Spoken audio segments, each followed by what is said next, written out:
Hello, welcome to Discourse 8 of the Philosophic Integration Series, June 2020. So, Discourse 8, the theme being Sanctums. I said at the beginning of this 2020 sharing that I would differentiate between sanctuaries and sanctums and give some insights into the differences and the importance of creating a sanctum on your spiritual path. I've spoke a lot about the value of healing, receiving love from star beings, opening up to the grace, and creating powerful conditions in the earth plane to support the continued deepening of your spiritual practice. I said in the last discourse that philosophical integration and contemplation of your life, it's work, it takes years and years. The more years you have in a human form in good conditions to integrate and totally understand the spiritual experiences of your life, the more conducive this is for your spiritual path. Every single year you have physically incarnated in good shape, able to dedicate yourself to advanced spiritual practices without distractions, without trouble, in very powerful and good conditions, whilst being healthy and powerful in a body is a boost. You need all the time that you can get, and the more time you have in good conditions without having to deal with trouble from the outer, then the greater the progress that you will make will be. It's important that all the mystical experiences you have, all the astral journeys into the other realms, and all the experiences of love from star beings in your contact with this otherworldly alien energy that's helping you to ascend, it's very important to allow yourself the time and space to properly give that phenomena the attention it deserves. Once your spiritual practice reaches a certain point, it will become very important to you, and ultimately it will be the only thing that is in your life, along with the remaining supportive conditions. So obviously if you have a huge disruption to that, that is going to generate a lot of trouble and cause you a setback. That might take a few months or years even to recorrect the position that you are originally in. So you can't keep having that on the path. You've got to protect yourself, and the way you do that in this reality is you create a sanctum in the outer. Now, a sanctum means a place of sanctuary or refuge from which most people or most energies are excluded. It's very important to understand this point, because the other word that you come across far more often is a sanctuary. There's many spiritual sanctuaries as opposed to sanctums, and these sanctuaries, many people can go there for healing, and the sanctuary is far more open to far more people and far more energies, and depending on the purpose of that particular sanctuary, that might be okay.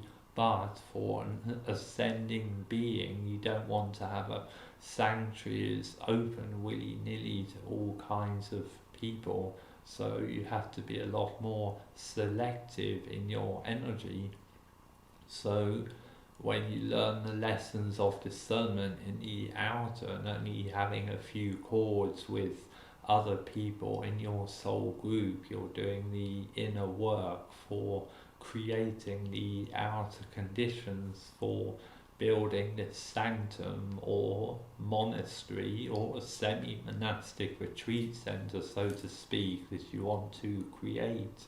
It's very important to realize there's a problem if you don't focus on creating a sanctum. If instead you go the sanctuary route and you're too open, what happens is people will come and consciously or unconsciously they'll come with grey or black stones, and the pile of the white stones that you have will become depleted and be swapped out for the many grey or black stones that come in. You can only avoid that if you do energy exchanges with members of your soul group, and also for a lot of the time your sanctum also has to be closed to outsiders to also balance out the energy and to ensure that you can also progress on your spiritual path. You know, when you're creating a sanctum in your spiritual practice, in your outer life, you're going to be asking yourself and reflecting upon the kind of energy exchanges that you're doing and the kind of people that you're interacting with to make sure it's sustaining and you don't inherit any black stones of karma unnecessarily. If both people in the exchange are aligned to the intention, that doesn't happen. But the many retreat centers where hundreds and hundreds of people come over many years experience a very common yet misunderstood phenomena about a financial wipeout or a cataclysmic event. You know, quite often these places either burn down or get wiped out in a hurricane, there's a flood or there's some other disaster, or the business itself fails, and no matter what phenomena is the collapsing force, the cause for that is the depletion of white stones in the owner of the retreat center in question, because they need a certain amount of white stones to hold the power, to hold the energy, and those that rush to open retreats and open their doors to everyone, say, oh, come here, it's a sanctuary, come here.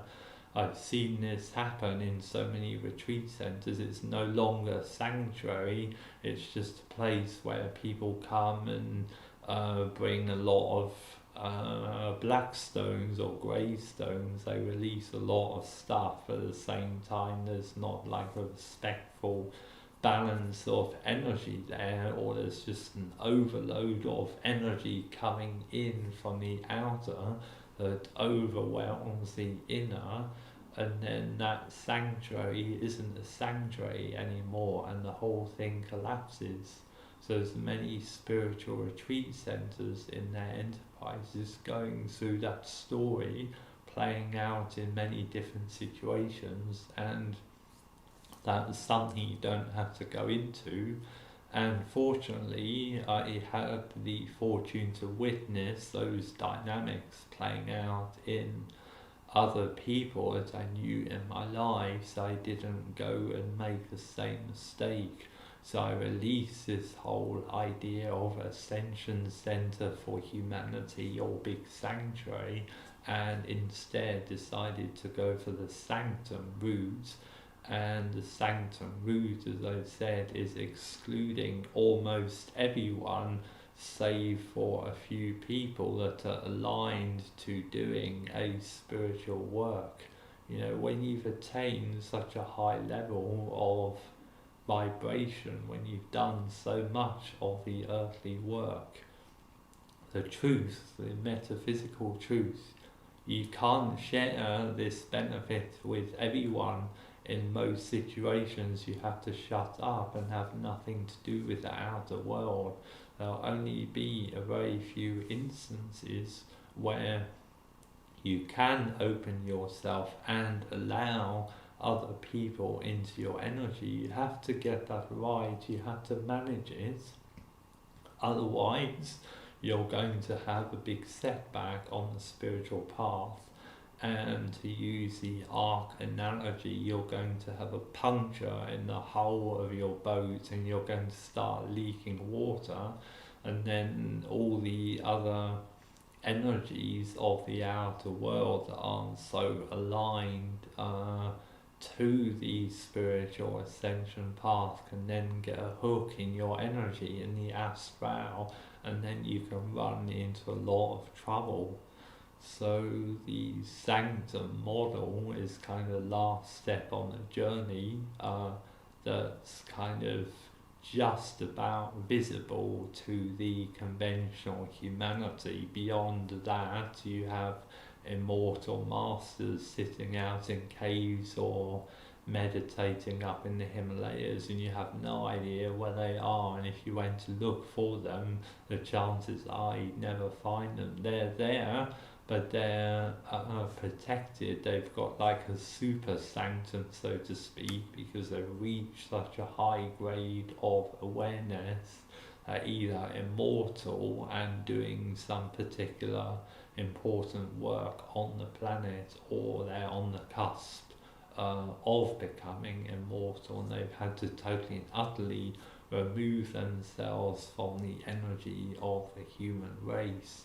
So you can see like a graduation of progression that happens on this path of building up energy and going further and further on the path of spiritual physical ascension. It naturally involves removing your energy more and more from the outer, because a lot of people in the outer, they don't care about this path, they don't give it the same seriousness, and there becomes so many incompatibilities and imbalances in energy. You cannot afford to keep being caught up in that energetically, or you'll never be able to hold your energy and maintain the power of your own spiritual practice. You have to have the right conditions in your life on this planet, in this time, for the deepening of your spiritual practice. You may not think so, but as you get older, you'll start to realize more and more. If you don't have your house, your retreat center, and all the things you need around you, you will not be able to attain the higher grades, and you'll be very impeded.